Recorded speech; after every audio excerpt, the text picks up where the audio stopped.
Salam kasih Tuhan kita Yesus Kristus. Saya Frater Eki Lampeu. Hari ini kita akan bermenung bersama yang diambil dari bacaan Injil Lukas pasal 4 ayat 38 sampai 44. Terlebih dahulu saya akan membacakannya untuk saudara-saudariku sekalian. Tuhan beserta kita sekarang dan selama-lamanya. Inilah Injil Yesus Kristus menurut Santo Lukas. Dimuliakanlah Tuhan.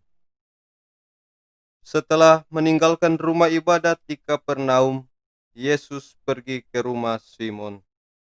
Adapun ibu mertua Simon sakit demam keras, dan mereka meminta kepada Yesus supaya menolong dia. Maka Yesus berdiri di sisi wanita itu, lalu menghardik demamnya. Segera penyakit itu meninggalkan dia. Wanita itu segera bangun dan melayani mereka. Ketika matahari terbenam, semua orang membawa kerabatnya yang sakit kepada Yesus. Ia meletakkan tangan atas mereka masing-masing dan menyembuhkan mereka. Dari banyak orang keluar juga setan-setan sambil berteriak, "Engkaulah Anak Allah." Tetapi dengan keras Yesus melarang mereka berbicara karena mereka tahu bahwa Ia Mesias. Ketika hari siang, Yesus berangkat ke suatu tempat yang sunyi, tetapi orang banyak mencari Dia. Ketika menemukannya, mereka berusaha menahan Dia supaya jangan meninggalkan mereka. Tetapi Yesus berkata kepada mereka, "Juga di kota-kota lain aku harus mewartakan Injil Allah, sebab untuk itulah aku diutus." Dan ia mewartakan Injil dalam rumah-rumah ibadat di Yudea. Demikianlah Injil Tuhan. Terpujilah Kristus. Saudara-saudariku sekalian, bacaan Injil yang baru saja kita dengarkan mau berbicara tentang perutusan Yesus. Yesus mengatakan, "Juga di kota-kota lain aku harus mewartakan Injil Allah, sebab untuk itulah aku diutus."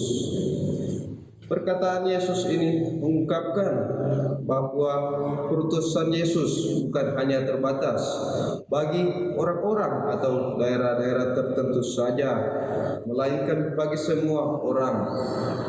Yesus bukan hanya mewartakan kabar sukacita dan keselamatan kepada setiap orang, tetapi juga tindakannya yang membawa kesembuhan bagi setiap orang merupakan kabar sukacita dan keselamatan bagi mereka.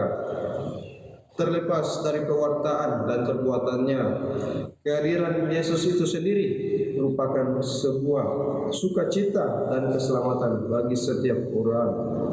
Oleh karena itu, seperti diungkapkan Injil tadi yang telah kita dengar, orang berusaha mencari Yesus dan menahannya agar jangan meninggalkan mereka.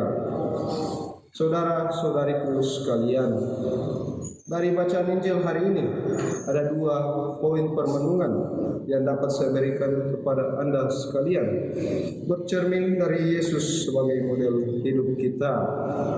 Pertama, kita dipanggil untuk melanjutkan karya perutusan Yesus, mewartakan kabar sukacita dan keselamatan kepada setiap orang.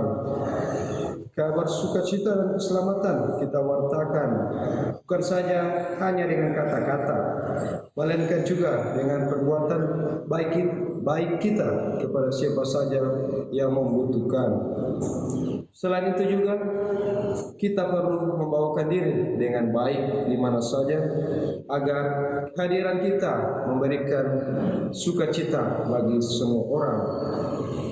Kedua, seperti Yesus yang pergi ke suatu tempat yang sunyi setelah ia menyembuhkan banyak orang, kita pun di tengah hiruk-pikuk kebisingan dan keramaian yang kita jumpai setiap hari, kita juga perlu mencari ketenangan hati dan jiwa yang dapat kita temukan dalam kesunyian.